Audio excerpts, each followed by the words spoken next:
Hi, this is Scott Garibay, and today we're going to talk about Andrew Yang, and we are going to talk about specifically the Iowa caucus delay or the Iowa caucus results, and specifically lessons from the Iowa caucus. Now, the reality is, when you talk about the Iowa caucus for 2020, the only thing that matters is the delay. The results are meaningless, and the results are because when you say the Iowa caucus results, do you mean the results on Monday night that had massive coverage that there was literally nothing for, or do you mean the results on Tuesday that there was massive coverage for that was a fraction of the results, or do you mean the coverage on Wednesday that was partial results and that there was massive coverage for, or do you mean the final results that we got on Thursday that we actually finally had on Thursday? Because the reality is, and the answer is, there's so many options, who cares? Those results are virtually meaningless. All that came out of Iowa was that the Democrats have an incredibly hard time counting, and that the Democrats at this point, the DNC, the Democrat voter base, and actually specifically the DNC, okay, the DNC and the organizations aligned with counting of the votes in Iowa absolutely locked in American voter disenfranchisement. The Iowa caucus delay is one of the most significant occurrences of the 2020 U.S. primary, and the Iowa caucus delay, the start of all 2020 U.S. primary caucus voting, just laid a super rich, fertile soil for anyone who was like, I don't really want to vote. It doesn't. My vote doesn't matter. There's so many reasons I shouldn't vote. I've been told by my friends it's not important. I'm only one vote. Boy, you have laid down a rich, dark, nutrient soil for them to grow every possible nightmare scenario that they want. U.S. voter disenfranchisement is going to grow like a weed from this Iowa caucus delay. It is absolutely catastrophic for the entire Democrat base, and it's going to be a massive, massive gift to Donald Trump. It makes every single person's job harder, including Andrew Yang. Now, of course, we care most about Andrew Yang, but he's not the only one going to be infected by this. Every single opponent of Donald Trump is going to have a harder time winning with the Democrat voter base because of the delay. So that's lesson number one. Lesson number one is that voter disenfranchise is going to be stronger than it has ever been, in my opinion, in any election in 40 years. Because a lot of people really feel disenfranchised now. And when you start the primary caucus debate, reminding people very, very strongly and powerfully, effectively, that their vote literally doesn't get counted for days, and that it's like the last thing on people's minds, and like that an app was more important than counting their vote accurately, like Candy Crush app type stuff was more important than getting their vote accurately counted. Oh, tears come out of my face when I think of what we've lost with this Iowa caucus delay. It is absolutely catastrophic for the entire Democrat base. Is bad. It's really, there's no upside to this, right? And I am hyper focused on Andrew Yang, but this one goes beyond Andrew Yang. It is so big and so horrible and so catastrophic. This 2020 U.S. primary Democrat delay, there will be books written about this event alone. It is the most rich nutrient soil for voters disenfranchisement I've ever seen in my entire life, bar none. It is just terrible. Just terrible. All right, so voter disenfranchisement will be stronger than ever, okay? Now we're going to circle back to that, and I'm going to give a solution. Okay? All right. Because I don't point at problems and then don't give a solution. By the way, that's if you're looking to figure out people you shouldn't listen to, that's people you shouldn't listen to. People who constantly point at problems and don't bring solutions, that's somebody you can ignore, in my opinion. When it comes to commentary. By the way, When it comes to political commentary or any other type of commentary, you are more than welcome to ignore any commentator that you wish, right? But that's a good reason to ignore a commentator, is if they point at problems and don't bring solutions. All right, let's keep moving. Other lessons. So today we're focused on lessons from Iowa. Here's another big one. Young people don't vote. I've been saying this forever, and I feel that there is absolutely strong evidence from Iowa that this is absolutely true. And I think it's important to focus on this. I know a lot of people don't like to hear this, but I want to win. I seriously want Andrew Yang to win. And I think he needs to look at each one of these lessons and build tactics and strategies based on the truth rather than on a fantasy. Okay? All right. So I love fantasy. I want fantasy, right? I want the Camelot, the American Camelot we're going to have when Andrew Yang's president. Now that we need to win that American Camelot, we can't have fantasy on this side. We need to be focused on truth.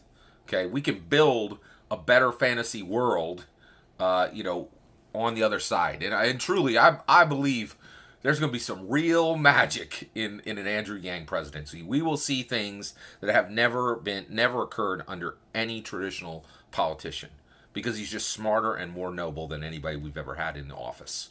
And it truly, I really believe the Andrew Yang presidency is going to be an American Camelot. People talked about that under Kennedy, but Yang's going to bring it. So, all right, here's the thing. Young people don't vote. I firmly believe we saw this 100% proven in Iowa. So the voter turnout for Iowa was virtually identical as it was in 2016.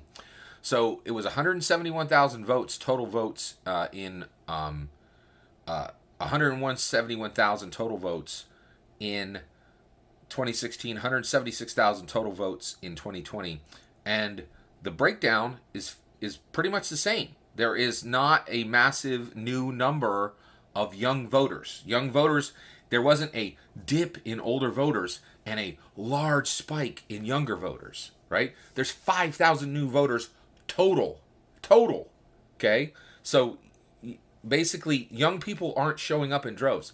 And guess what? Andrew Yang turned them out. He turned out young people in Iowa to canvass for him. We had tons of young, ambitious, exciting young canvassers in Iowa. So Andrew Yang is incredibly good at exciting young political activists, young political wonks, young political laborers, people who want to get on the front lines and do actual real work. Now, those people are incredibly valuable because the media interacts with young people in a way they don't interact with anybody else, right? They chase youth, and there's a good reason for it. If the media gets to talk to a young person, they realize if they capture young eyes for their channel, that person's going to give them 40, 50, 60 years of viewing, right? Whereas if they capture a septuagenarian or an octogenarian or a nonagenarian, how many years are they going to give them of viewing? Who knows? So that's why the media follows. So young people did not come out in much larger numbers for Iowa. Didn't happen. Okay? Now, I believe this for a long time. At the macro level, young people don't vote. Period. There's a ton of good reasons for it. There's a ton of reasons for it. Now, I shouldn't say good reasons.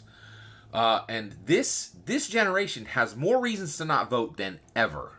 Okay? So one, young people lead far more exciting lives. When you lead an exciting life, sometimes the things that you're doing that are exciting, if you're on the grid and you're connected to the mayor or the county comptroller or all the police that show up, your local cop and your local, law enforcement and people who just show up at electoral voting places in or out of their uniform, right? If you're off the grid, you could be shaking hands and learning names. They don't want to be on there. There is nothing more official. There's nothing that gets you on the grid. There's nothing that gets you jury doo-doo faster than showing up and registering and then showing up and being in the circle for voting. It's super official, super uncool, and very unyoung. Really, it is super unyoung, and young people don't like it. They don't like it. It ain't cool. Young people don't like to vote. Period. And the reason why I'm saying this is every single Democrat I've ever seen in my life says the same story. They believe for them, the young are just going to get so excited and follow up. But guess what? Where they're going to go to register is the same thing. The horrible site they're going to have to register online is the same site. The interactions that actually happen when you register to vote is as boring and crusty and uncool today as it was 20 years ago. And it connects you to the grid faster than ever.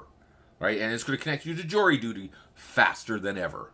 Yeah, it's just like, it's a thing. And young people, the exciting guys, they don't like the idea of being connected to the grid and knowing the comptroller's name and the comptroller knowing their name. And they don't like people in ties shaking their hand.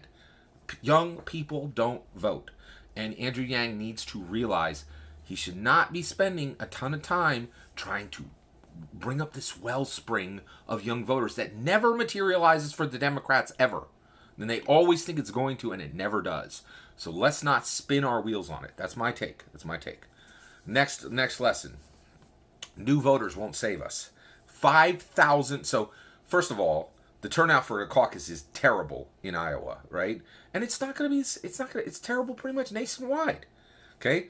171,000 votes in 2016, 171,000 votes in 2016 for the Iowa caucus, 176,000 votes in 2020.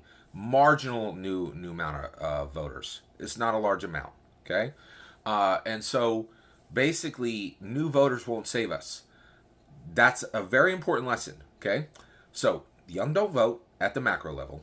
New voters aren't going to save us, and voter disenfranchisement will be stronger than ever. Those three lessons boil down into one macro lesson.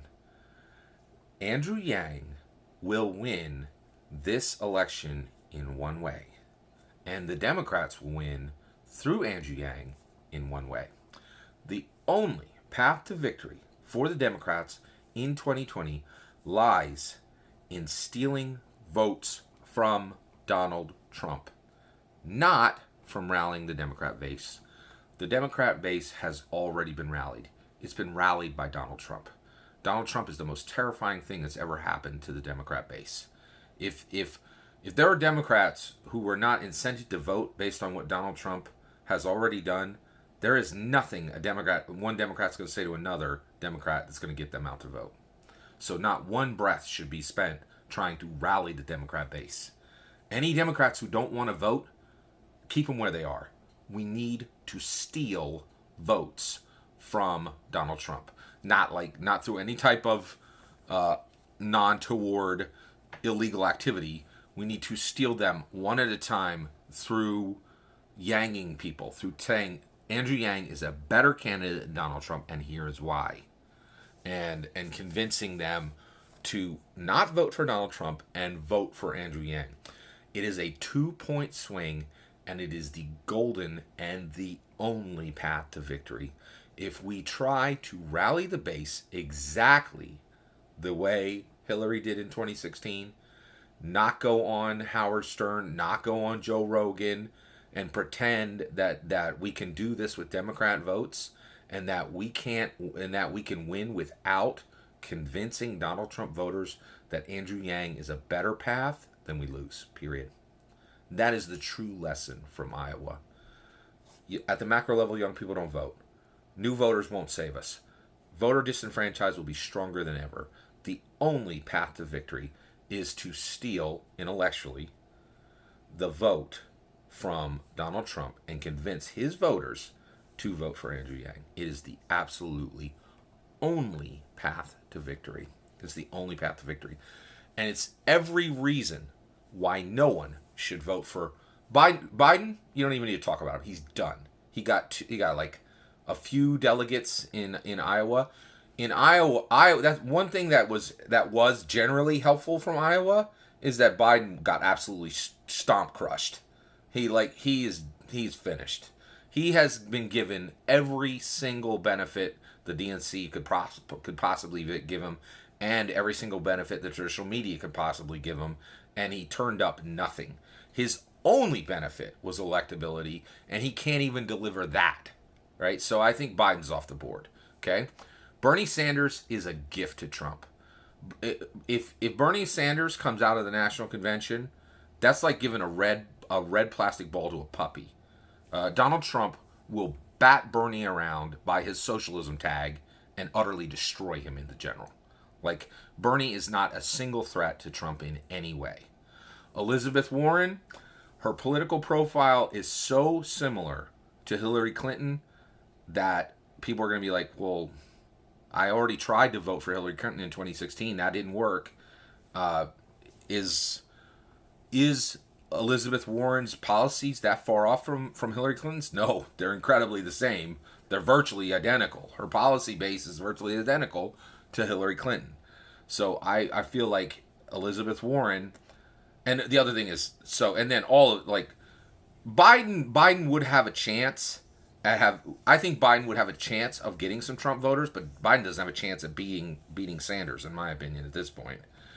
Sanders doesn't have a chance doesn't have a chance in this snowball's chance in the hot place of getting a single Trump voter, not one. Okay, Elizabeth Warren, she might get 3 Donald Trump votes, right? Donald Trump will destroy Elizabeth Warren, and he's had practice because he has already practiced on her policy base, which is Hillary Clinton's policy base, pretty much the same. Okay, Pete Buttigieg, come on, there's no way. I don't think there's any possibility that Pete Buttigieg could beat Donald Trump. And the reason why is, again, policy. And please, I'm begging you to correct me if I'm wrong. Point me to a single innovative, unique policy that Mayor Pete has brought up on his own. Now, I don't know a single one. Even tell me what Mayor Pete even stands for that's unique. It doesn't seem like he has a single view that came out of his own head or his own heart. Like, I can't see a single one. And that's the issue, is he doesn't really stand for anything unique. And the reality is there's no possibility he could beat Trump, in my opinion. Tom Steyer, you can't vote for him. He's a climate activist who funded coal companies. Are we still talking about Tom Steyer? Come on, that's ridiculous. And then Amy Klobuchar. Interesting, okay? Amy Klobuchar is the only person up there that doesn't look like a coastal elite. I think she would give Donald Trump a run for his money, but Andrew Yang is a far, far, far better competitor than Amy Klobuchar for a whole host of reasons. One, as much as I like Amy Klobuchar, she's a dyed-in-the-wool politician. She has all of the markings of traditional politics. And the reality is she's coming from within the system, saying she can change the system. She is the system. Andrew Yang is coming from outside the system, saying I can fix the system that I'm literally outside. Amy Klobuchar's been in the system for decades, and she's telling you she's going to fix it. She's been in it. She's built the problems that we have. So the reality is we have to get this done to Andrew Yang, and Andrew Yang and the Yang Gang have to take votes from Donald Trump. It is the only path to victory, the only one. All that's my opinion. I'd love to hear your opinion. Let me know in the comments below. Please consider liking and subscribing, and have a wonderful millennium.